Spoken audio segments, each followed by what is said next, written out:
जब हम किसी भी कॉन्सेप्ट को एक मीनिंग देते हैं तो वो हमारा एक बिलीफ कन्वर्ट होना शुरू हो जाता है। शुरुआत में हम उसको सिर्फ एक मीनिंग देते हैं, लेकिन धीरे धीरे हम रिपीटेडली जब वही बिहेवियर बार बार इनकलकेट करते हैं अपने ब्रेन के अंदर, तो वो एक बिलीफ के अंदर टर्न हो जाता है। फॉर एग्जाम्पल, अगर हम बात करते हैं let's say God as a concept की, तो गॉड का जो कॉन्सेप्ट है वो सभी के मन में अपने अपने बिलीव्स के हिसाब से सेटिंग उसकी हो रखी है। फॉर एग्जाम्पल, अगर आपका फेथ जो है वो गुरु नानक देव जी में है, तो आपका बिलीफ भगवान को उसी रूप में देखेगा। सिमिलरली, यदि आपका बिलीफ अल्लाह या फिर खुदा के रूप में है, तो आप गॉड को उसी रूप में देखेंगे। ऐसे ही आपके बिलीफ के ऊपर डिपेंड करता है कि आपने कॉन्सेप्ट को क्या मीनिंग दिया है। आपके मीनिंग पर डिपेंड करेगा कि वो बिलीफ कैसा बनेगा।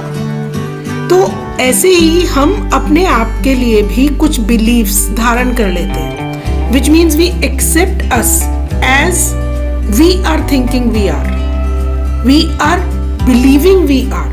फॉर एग्जाम्पल, अगर आपके दिमाग में ये आ गया कि एक सेल्फ लिमिटिंग बिलीफ है मेरे अंदर कि मैं लोगों से ज़्यादा बात नहीं कर पाऊंगा या कर पाऊंगी, और ये सेल्फ लिमिटिंग बिलीफ के कारण आप वीडियो बनाने के लिए बहुत शाय फील करते हैं कि यार मैं कैमरा कैसे फेस करूंगी या करूंगा, और अगर मैंने कैमरा फेस किया तो फिर उसमें मैं ठीक से बोल पाऊंगा या नहीं बोल पाऊंगी। एक ये जो लिमिटिंग बिलीफ्स हैं जो हमने अपने लिए धारण किए हुए हैं, जिनको हम धीरे धीरे और ज़्यादा गहराते जाते हैं, इन सभी बिलीफ्स को करेक्ट करने के लिए हमको अपनी हैप्पीनेस का कंट्रोल लेने के लिए अपने आप को इन लिमिटिंग बिलीफ से बाहर निकालना पड़ता है। ये बाहर निकालना इतना आसान काम नहीं है, it's a process. Why? Because it's a 24/7 job. Why? क्योंकि जब भी आपके दिमाग में कोई भी एक्शन आता है, जब भी आप कोई बिहेवियर अपना चेक करते हैं, तो आप देखेंगे कि उस बिहेवियर के पीछे थॉट्स क्या हैं। वो जो आपने एक्शन लिया, उनके पीछे कौन से थॉट्स थे, कौन सी इंटेंशन थी जिसकी वजह से वैसा एक्शन आपने लिया। इन चीज़ों को क्लैरिफाई करने के लिए, इन चीज़ों को फिर से वापस से रीफ्रेम करने के लिए हमको अपने सेल्फ लिमिटिंग बिलीफ को पहचानना सबसे ज़्यादा ज़रूरी है। ऐसी क्या चीज़ है जो मुझे लिमिट कर रही है, जिसकी वजह से मैं अपने आप को लिमिटेड फील करता हूँ या करती हूँ। ऐसा कौन सा बिलीफ है? इस चीज़ के बारे में अवेयरनेस होना, यह सबसे पहला स्टेप होगा आपका अपनी हैप्पीनेस के कंट्रोल की तरफ। रीज़न, जब तक आपको पता ही नहीं होगा कि रूट कॉज क्या है, तब तक आप उस कॉज को दूर करने की कोशिश कैसे करेंगे। यहाँ पर मेरे को जिस तरीके से आप लोगों को इस चीज़ को एक्सप्लेन करना चाहिए, उसके लिए क्वांटम फिजिक्स का सहारा लेना पड़ेगा। ना, क्वांटम फिजिक्स के अंदर हर चीज़ वाइब्रेशंस या वेव्स में सेटिंग उसकी होती है, विच मीन्स कि जितने भी फिजिकल मैटर हैं वो सभी अपनी कुछ ना कुछ वाइब्स लेकर अपनी कुछ ना कुछ रेडिएशंस जो है वो थ्रो बैक करते हैं।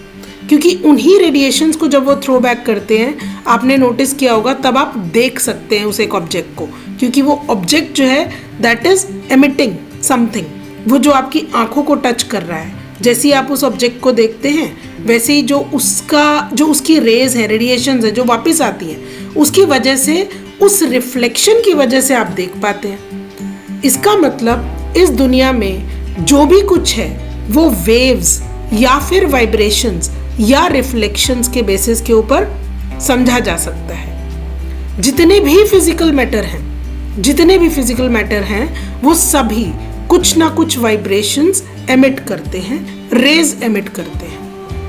हम इसको दूसरे अंदाज में ऐसे भी समझ सकते हैं कि जब हम अपना ब्रेन का या फिर जब भी हम हार्ट का ECG लेने जाते हैं या जब भी हम हॉस्पिटल में जाते हैं इन चीज़ों के बारे में स्टडी करने, तो हम वहाँ पे एक वेव लाइक पैटर्न बनते हुए देखते हैं। जो स्क्रीन पे ये जो वेव लाइक पैटर्न है, ये कौन से ऐसे पैटर्न्स हैं जिसकी वजह से हम अपने ब्रेन को या हार्ट को अच्छे से समझ पाते हैं, उनके पैटर्न्स को अच्छी तरह से पकड़ पाते हैं।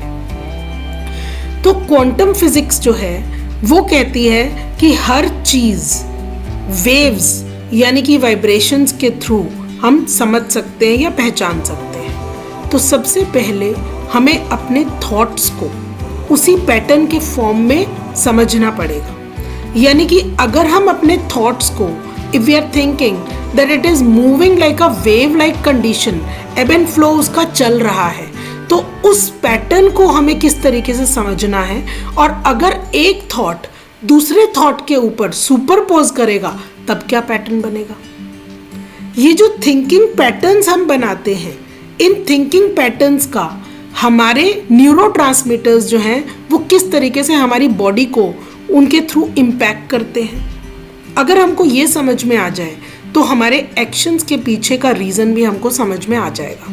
विच मीन्स कि जब हमारे मन में कोई भी एक थॉट आता है तो एक वेवलेंथ पकड़ता है वो थॉट, और जैसे ही वो वेवलेंथ पकड़ता है उसी समय एक न्यूरोट्रांसमीटर ट्रिगर करता है कोई ना कोई इमोशन हमारे अंदर, और वो इमोशन कारण बनता है हमारे एक्शंस का। फॉर एग्जाम्पल, अगर सपोज आप अपने फ्रेंड्स के साथ में घूम रहे हैं और ऑल ऑफ अ सडन जो है आपको सामने एक डेंजर नज़र आया इन द सेंस कि सपोज आप लोग जो है जा रहे थे और ऑल ऑफ अ सडन आपके सामने आपके पेरेंट्स आ गए, और आपने अपने पेरेंट्स को ये बताया हुआ था कि आप कॉलेज गए हुए हैं या फिर आप कहीं पढ़ाई करने के लिए गए हुए हैं, एंड वो आपको मॉल में नज़र आ गए जब आप अपने फ्रेंड्स के साथ घूम रहे थे। जो थॉट आपके दिल में उस समय आया वो था फियर का, डर कि अब क्या होगा। ये जैसे ही अब क्या होगा आपके दिमाग में थॉट आया, उस थॉट ने प्रोवोक किया एक इमोशन आपके मन में, डर का इमोशन। ये जो डर का इमोशन है, इस डर के इमोशन के कारण आपका जो नेक्स्ट एक्शन है वो है आपका रिएक्शन टू दिस इमोशन। तो जब आपने रिएक्ट किया, वो रिएक्शन आपका ये डिसाइड करेगा कि आपका जो एक्शन है वो आपके कंट्रोल में था या नहीं था।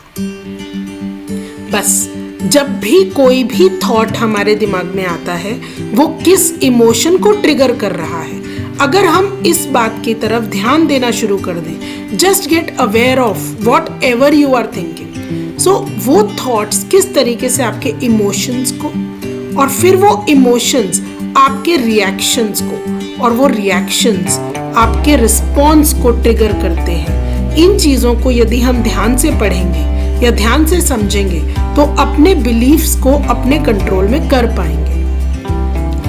एक छोटा सा एग्जाम्पल और लेती हूँ मैं। सपोज आपके पास में 2000 रुपीज़ का नोट जो है ना वो आपको नीचे पड़ा हुआ मिला, बहुत मुड़ा तोड़ा जुड़ा हुआ, उसके अंदर उसकी ऐसी हालत जैसे किसी ने किसी पेपर को ऐसे मरोड़ के नीचे फेंक दिया हो, ऐसा आपको जो है ना वो नोट नज़र आया।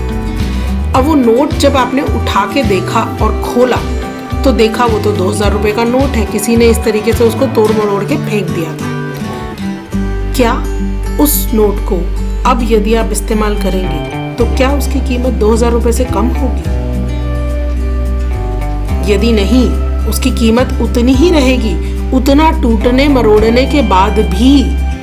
तो जब हालात आपको इतना तोड़ते मरोड़ते हैं, या हालात के कारण या किसी भी कारण से, किसी इंसान के कारण से या किसी सर्कमस्टेंस के कारण से, किसी सिचुएशन की वजह से, यदि आप अपनी लाइफ में खुद को टूटा हुआ महसूस करते हैं, तब भी आपकी वैल्यू डिक्रीज नहीं होती।